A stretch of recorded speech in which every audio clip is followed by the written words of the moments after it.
Howard Cross from the Giants Radio Network, a Super Bowl champion, a tight end who was known more, PT, for his blocking.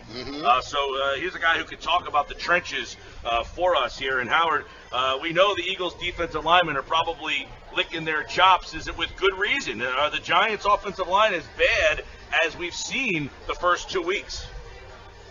Yeah, they've had some problems, getting in and figuring out how to block the schemes, how to get everybody together. Twists and games have given them problems. It's been a little tough sledding so far.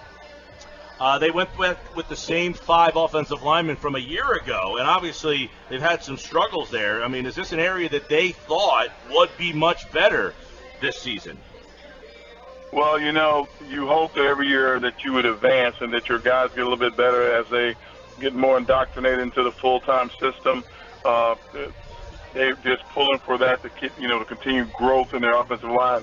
And I think, one guy changed. Bobby Hart kind of took Newhouse's place, but it just hasn't been, that way so far.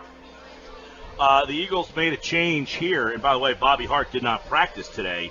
He missed the first 2 practices last week, so we'll see what happens there. But the Eagles made a change this week at left guard. They decided to make a change already. Is that something that you're surprised that the Giants haven't explored yet? Well, they've shuffled some guys around, especially since Bobby got hurt. But, you only have what you have when your draft is over. They drafted a couple guys, thought they would be kind of a little more of development guys, not so much they can come in, but if someone got hurt, they could come in and play. You just got to coach those guys up and try to get them ready as soon as possible, because you're going to have to start shuffling and moving guys around if you're down 2 games in a season. If you get down to the 3rd game, you got to make some drastic changes. That's what Coach has been talking about. Yeah, Howard Cross, Giants Radio Network with us. Can you kind of comment on that, about the maybe the pressure on the Giants this week, knowing that they could be 0-3 not only on the season but 0-3 in the conference? How big of a week is an early Week 3 matchup and having to go to Philly, a place they haven't fared too well recently? Well, if it's me, I have a different outlook of things when I was playing. All I cared about is let's win as many games as we possibly can. Let's kick somebody's butt. And then if we had a losing season and things weren't going that well, then I started trying to have perfect games on my own, grade sheet. And when you do that, you pick up plays and make plays for other players. You help the game out in a different way. Now, this day and age, this new age player, I don't know what they think about or how they come to the agreement. You can't go and, hey, guys, we're going to be in pads all week and work on it.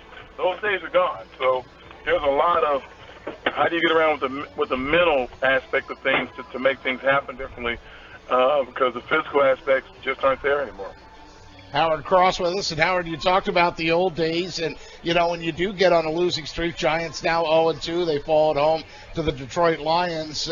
Sometimes the finger pointing does happen.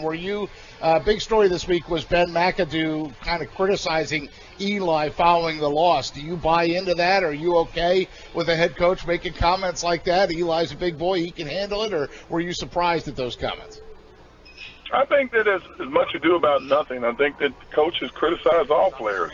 I think that what we have today is a barbershop view of what we think should be happening. Oh, you should never talk to this guy, you should give this guy a break. But you would feel just as angry if the offensive line was playing great and Eli was making a ton of mistakes and no one ever said anything to him. So, it's one of those damn if you do, damn if you don't moments. And you can't really find the right thing to say. I've heard guys say, oh, did you say it in the locker room? You're being asked a question publicly. You answer the question. It wasn't a bad question. It wasn't like he said he played a horrible game. He said he had a sloppy performance on that play. That was one play. So I know Eli said it's much ado about nothing. So pretty much I wouldn't really care. I'd just go out and try to get ready for a really, really good Eagles defensive front 7. Yeah, the Eagles' defensive front 7 against the Giants' offensive line. Certainly one story we'll be looking at as we talk with Howard Cross. So Odell Beckham Jr. was in the game against the Lions, 4 catches for 36 yards. But anybody that watched that game, that didn't really look like OBJ. Do you expect to see a more improved OBJ against the Eagles? I think that's not really true. I think Eli was under siege, and Odell Every time he threw it to him, except for one, he caught all the balls. He had 4 receptions in the game. He just didn't have a chance to have the big play down the field for like 60 or 70 yards. But again, when your quarterback's under siege and you got to get the ball out, you're not going to have a lot of those long plays because you can crowd the safety area from 10 yards in, and you have to keep the balls in that area. Howard Cross, of course, played tight end for the Giants.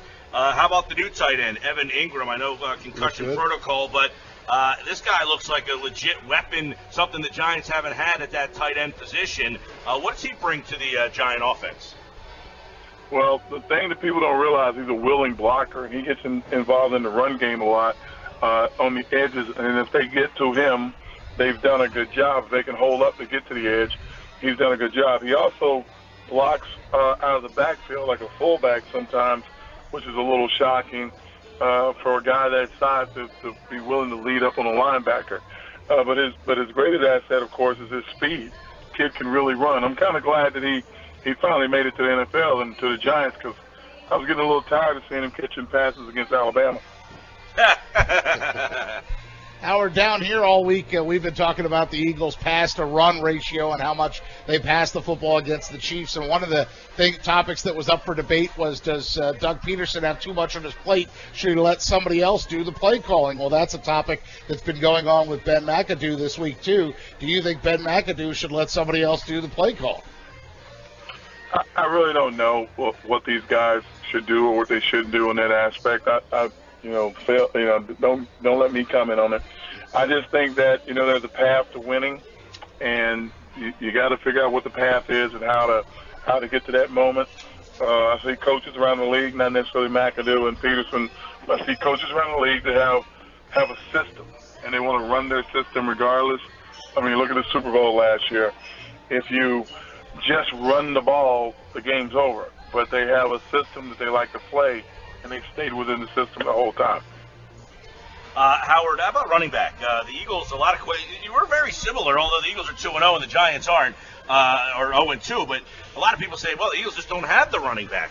Who should be the guy? Who would you like to see carry the ball more or the most? I guess you should ask, because they didn't run the ball all that much last week either in New York. Well, if it were me, you try to get your bigger back to get in there to help.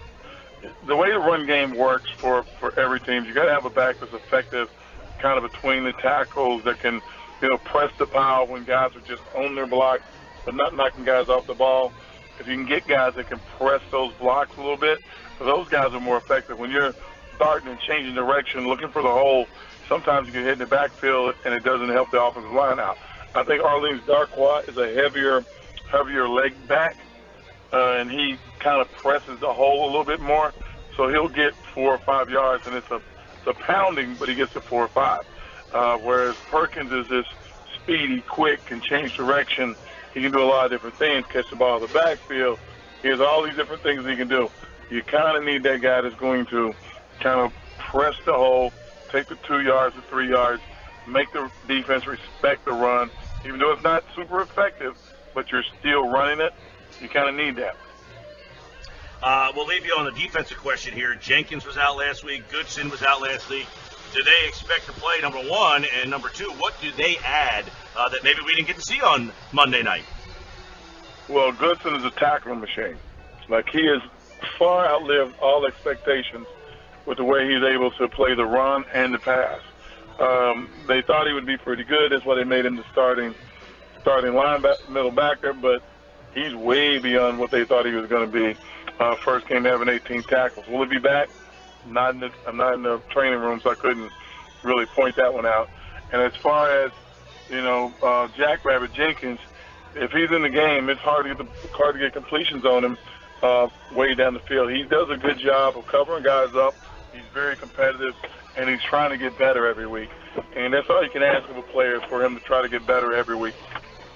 Howard Cross, Giants Radio Network. Eagles-Giants renew their rivalry Sunday. Listen to the game right here on 97.3 ESPN. Always a pleasure, Howard. We'll talk to you soon. All right, guys. Have a good one.